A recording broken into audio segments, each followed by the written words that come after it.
Hello everyone, welcome to another episode of TCG Talk, back today with another Katsu video and another Katsu deck tech.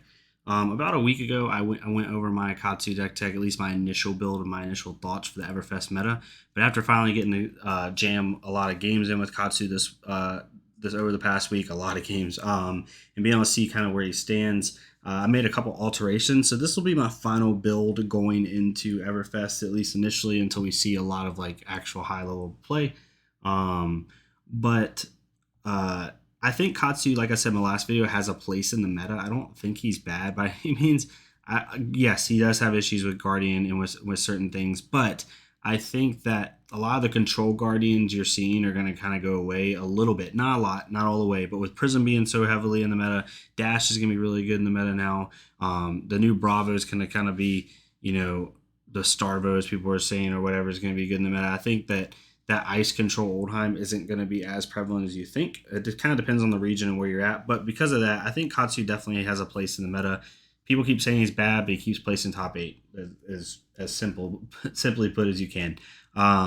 So going over this, right, let me know what your thoughts are. I'll kind of let you know what changes I made and why I made them as I'm going through this, as much as I can remember. But I will definitely tell you kind of, where I was thinking and what I was doing. So with his equipment suite, obviously his Kadachis are no surprise there. Mask Momentum. I use Heart and Cross Trap because I want to get Surging Strike off for free, or Command and Conquer. Breaking Scales, and then I switched to Snapdragon Scalers from Breeze Rider Boots. That's the first alteration I made. I think Breeze Rider Boots has a higher ceiling than Snapdragon Scalers does. I think when Breeze Rider Boots pops off, it pops off and it goes nuts. But in this build, with a couple cards that I changed in, I wanted to do Snapdragon Scalers because when you combine Snapdragon Scalers in the deck with even bigger than that, it's like your gas just goes insane. For sideboard equipment, I just have 3 pieces of Null Rune. I used to only run 2, but now you kind of got to respect Kano because you did get some better options. So I have 3 pieces of Null Rune in for my sideboard. But that's pretty simple on the equipment. Nothing too crazy. Really just the big change was switching back to Snapdragon Scalers. I just feel like having more gas in the deck is going to prove to be more beneficial. So first thing we're going to go over, and I want to do it from a top-down perspective, kind of give you a better idea what the deck looks like, is non-attack actions. So in the original deck that I listed a week ago, I had 15 non-attack actions, and that wasn't like not doable, but I found out that with 15 non-attack actions and running 15 blues, you would get a lot of bricks in your hand where you just don't have the gas that you need to keep going. So I went back down to 12 non-attack actions. I personally think that the Katsu deck cannot run more than 12 non-attack actions if you run 12 cards that are not attacks, right? Because three of these are instant. But it can't run more than 12 like cards that aren't an attack action, because if you do that, you just won't have the gas you need consistently, because you'll draw a hand with like 2 blues and 1 of these, and you're just like, well, what do I do now, right? It's just kind of crappy. So I would stick to 12 cards that are not attack actions. I have 3 Ancestral Empowerments, 3 Smashing Good Times, 3 Razor Reflexes, and 3 even bigger than that. The 3 that are auto-include, never take them out of your deck, are these 3. Razor Reflex, even bigger than that. Ancestral Empowerment, even bigger than that, is the biggest weapon that Katsu got in this new format. So definitely add those into your deck. The 3 that is still up for debate, right, is Smashing Good Time. I want to be able to get over the top on those Oldheim and Bravo matchups, right? So I wanted to have some type of pump in there. Now you basically have the choice between this, Captain's Call, and Nimblism. And I'll kind of go through really quickly what the benefits to each are. Nimblism is really good because you can play it from hand and it still pumps for 3. You play it before the combat chain starts and you can pump all your 1 cost or lower attacks, right? The con with Nimblism is it can't buff your Surging Strike and it can't buff your Command and Conquer, which, yes, is kind of situational, but it's really nice when you get Command and Conquer off for 9 or Surging Strike off for 8, right? Then you have Smashing Good Times. Smashing Good Times con is it has to be played from Arsenal to get the buff. So you have to set up a little bit more. It's similar to a Plunder Run, except you don't draw a card. But its pluses are it buffs everything in your deck. It'll buff Surging Strikes, it'll buff Command and Conquers, and it'll buff all your other attacks. So it's really good for that. The other plus to this card is it's really good against Dash, and it's really good against any cards that have items because it destroys that item with 2 or less if that attack hits, right? And it's similar to Plunder Run, where it's any attack action card that hits that turn will blow up their item. So it's really good for that. But yes, it has to be played from Arsenal, so that's a little bit of a con, right? and it doesn't give your attack go again like Captain's Call would, but neither does Nimblism. Then you could run Captain's Call. You probably would want to run Captain's Call at yellow. And what Captain's Call at yellow will do is it'll give you anything 1 or less will get either +2 or go again. So the plus to that is you can choose between the two, which is really nice. The con is that it doesn't do surging or command conquer unless you do blues, but I don't want to run blues because then it's a 2-block blue. And as much as aggro Katsu normally doesn't care about blocking, in this meta you need 3-block blues just in case. Like, they just have to be there, in my opinion. So that's your 3 options. I would go with Smashing Good Time initially, and that's what I'm going to be running initially. But yeah, these are the 12 non-attack actions that I'm running. I would not run more than 12. If you run more than 12, your deck's just not going to consistently have the gas it needs, and it won't be able to continue on with your aggro strategy. The next set of cards I'm going to talk about are the combo lines. I won't go over these very much because I've gone over them ad nauseum the last couple of videos. The 2 main combo lines I'm running are the Surging Strike line and the Leg Tap line. Those are the 2 main lines I'm running. I'm also running half of the I'm running the Soul Beat Strike line as well. So I'm running the Surging Strike line. My Lord of Wind is in my blues. I'll show that in a second. I'm running the Leg Tap line in this order, in these ratios, and then running the Soul Beat Strike line. The reason I like Soul Beat Strike and the reason I put it back into my deck, this was another change I made. I didn't originally have in the deck. I had 100 Winds. 100 Winds is a good card. Definitely a solid card you can do. It's basically an upgraded head jab.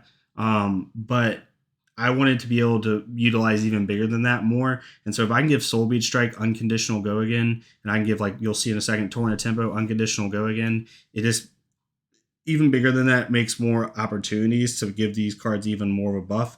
So that's why I did what I did. And I want to try to get that Fine Center combo off because it's really good against Prism and against Viscerai. But those are the main combo lines I'm running. I'm also running Torrent Tempo, but I'm not running a combo line with it, just 3 Torrent Tempos. Again, if you can couple this with even bigger than that, basically these next, all of these attacks over here, I'll put them over here to make it simpler.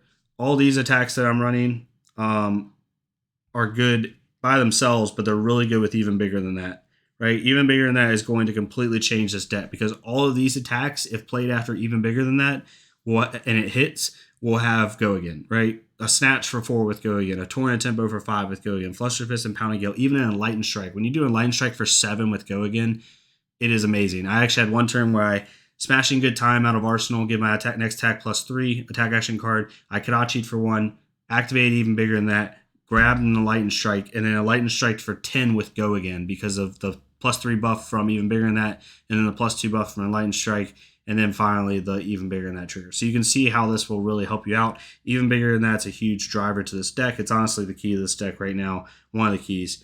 So yeah.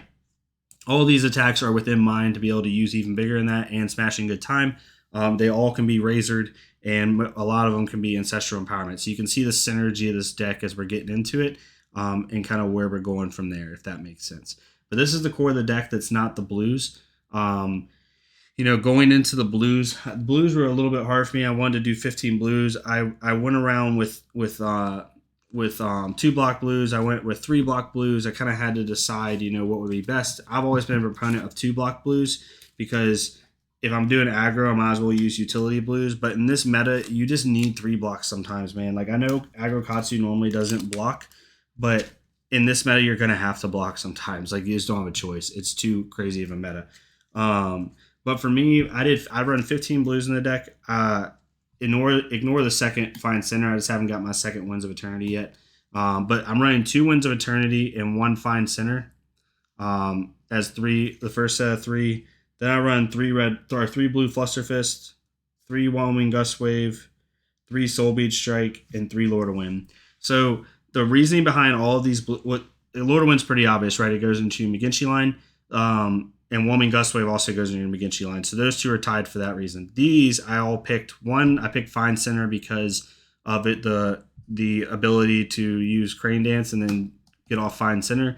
But Winds of Eternity, Soul Beat Strike, and Fluster Fist is because I want 2 power attack blues. So that way, worst case scenario, if I activate even bigger than that and I draw one of these, maybe with 2 of my non-attack actions, at least I can go grab these and use them for pitch or something or play them or whatever, right? So it's really good for that because you don't want one block or one power blues as much as you can, because it won't allow you to go grab it with even bigger than that. So the only one power blue I have is Whelming Gust Wave, and that's just because I want to use it for the McGinty line. But that's the 15 blues that I have in this deck, and that's kind of where my thoughts are and where I'm thinking about it. But yeah, so that's the core of the deck. 15 blues, the 2 lines, 3 lines technically with Soul Beat Strike. Then I'm running all of these attacks right here: Snatch, Torrent Tempo, Fluster Fist, Pounding Gale, and a Lightning Strike. These will help couple with even bigger than that to give them unconditional go again and really put a lot of gas to the deck, and so on and so forth. So it's an aggro strategy, really trying to utilize some of the new cards that Katsu got. The key to this deck is, again, 12 cards that are not attack actions is the most you can go with. Don't go more than that. 15 blues is what I'm running, and then I'm really trying to do swing turns around even bigger than that, maybe with an attack reaction, and really try to get some card draw off of my Mask of Momentum with that. So even bigger than that really hurts opponents because they'll never block that first Kadachi. It's just not feasible for them. But it is a 60 card core. Nothing really changes. The only time I normally sub stuff in instead of putting stuff in, normally people do a 48 card core, I do a 60 card core with this deck, and then I sub stuff in. So what I have right now is 3 Flick Flacks, 2 Immovables, 1 Time Snap Potion, 2 Command and Conquers, and 3 Exude Confidences in my sideboard. Flick Flacks are for like your Dorinthias, or anyone's trying to go wide, right? Your Briars, your Mirror Matchup, Bolton, stuff like that. Immovable is for Guardians, obviously. Time Snap Potions for Prism, mainly. And then Command and Conquers for anyone where I need to challenge their arsenal a little bit more. And then finally, Exude Confidence is anybody that I think is going to bring in D-Reacts on me. I'll sub in Exude Confidence. Normally with Exude Confidence, I probably would end up maybe subbing out, probably honestly sub out my, it's really hard when you talk about attacks you want to sub out. I'd probably end up subbing out my Soul Beat Strikes, or maybe, one of my Crane Dances and 2 of my Soul Beat Strikes, maybe keep a Soul Beat Strike in there, something like that. But that's probably where I would go to sub that out. With your D-Reacts, normally, honestly, if it's Flick Flacks I'm putting in, I just hedge them in and have a 63 card core.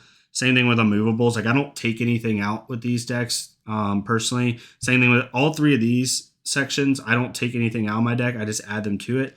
With these, I'll actually sub something out. With Command and Conquers, I probably would honestly sub out like a 1 Soul Beat Strike and 1 Crane Dance. Just try to get rid of that line, maybe. It all depends. But that's mainly my sideboard. You could also sideboard in Remembrance if you prefer that.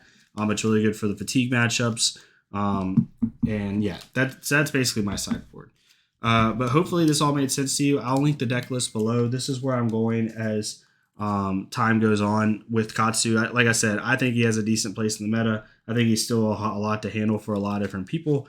And I think you could still do very well with Katsu unless you just have the most insane Ice Oldheim kind of meta. But yeah, let me know what you think of the video. If you agree, disagree, totally fine. Please leave a like, comment, and subscribe on the video if you want. If not me, go to another Flesh and Bird creator, do the same thing for them so we can get more people seeing this game. And yeah, I hope y'all are enjoying the content. Let me know what y'all want to see. I want to be able to make different videos for y'all and keep the good things going.